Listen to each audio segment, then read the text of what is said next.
14. I call the Honourable Shane Jones. Tēnā koe te kaihautu o te whare.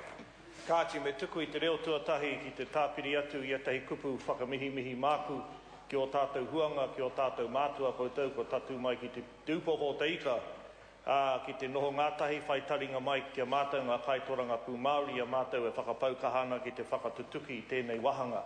O ngā nawe I heke mai I o tātou, I o koutou mātua, hei whakaproria mā tātou I tēnei rangi. Nā reira, tēnā koutou, tēnā koutou, tēnā koutou katoa. Sir, as I've said in Māori, acknowledge the presence of the representatives from Ngāti Maniapoto, not the least of which is Tupa Bell.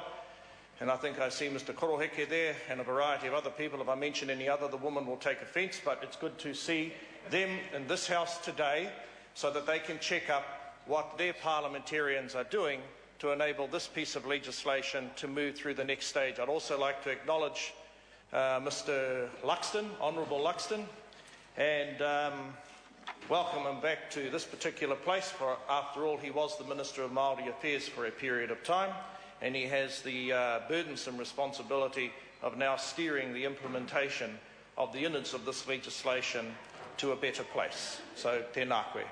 Sir, the Minister of Treaty Settlements has reminded us of the 4 bills in the House today, each is dealing with a river.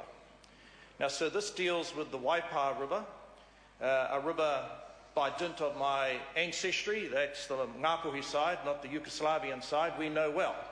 It's a river, sir, that contains a number of stories of an intertribal rivalry. It's a river that has its kaitiaki, as my colleague has referred to, Waiwaia. It's a river that begins at the Kāhiwi o Rangitoto, comes down and actually joins the Waikato River near Ngārua Wahia. So it's a river for those of us who are from the Māori world, sir, have a certain association with, quite apart from the tangata whenua, who are looking forward, no doubt, to playing a more meaningful role in catchment management, environmental management, but challenging themselves as well. How do you draw the balance between economic endeavours, sir, and cultural heritage and environmental integrity? And all of us, sir, are stakeholders in this. There are some parliamentarians, our friends here from the Greens, who have developed it into an art form. There are those members on the other side of the House, sir, who have perhaps a more farming background, well, not more of a farming background than Parekura or myself, but that aside. And so there are those of us who have cut our teeth on the development of institutions for resource management, and a number of us worked with former Labor governments developing the Resource Management Act, which has probably reached a point in time where it should be reviewed comprehensively anyway, but that's another matter. So, sir, this is a significant day for us to join with Ngāti Maniapoto and ensure that this bill actually embeds the tangata whenua in the business of managing the effects of using the environment.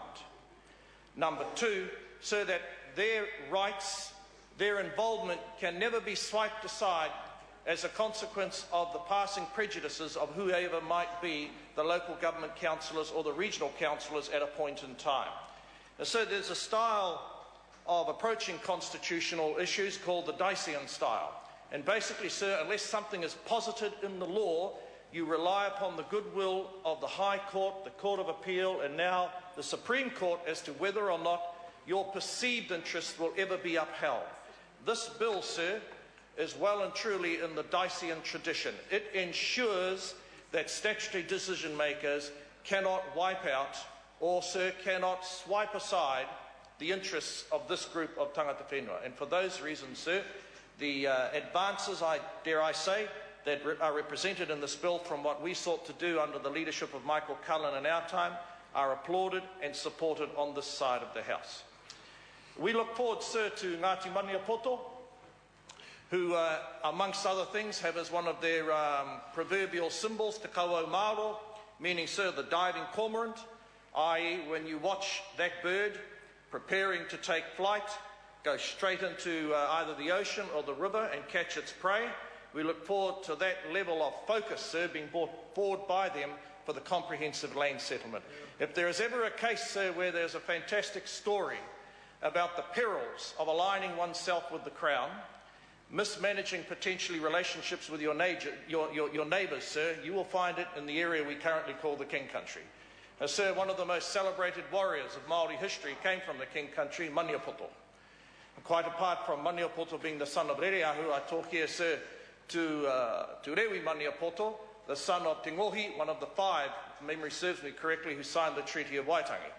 Unlike us Ngāpuhi, sir, they were a little bit more aloof from the Treaty of Waitangi.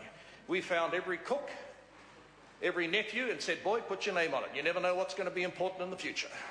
And indeed, sir, people like Hone Harawira and I have multiple ancestors whose names are dotted around the pages of the treaty, and we claim them to be paramount chiefs.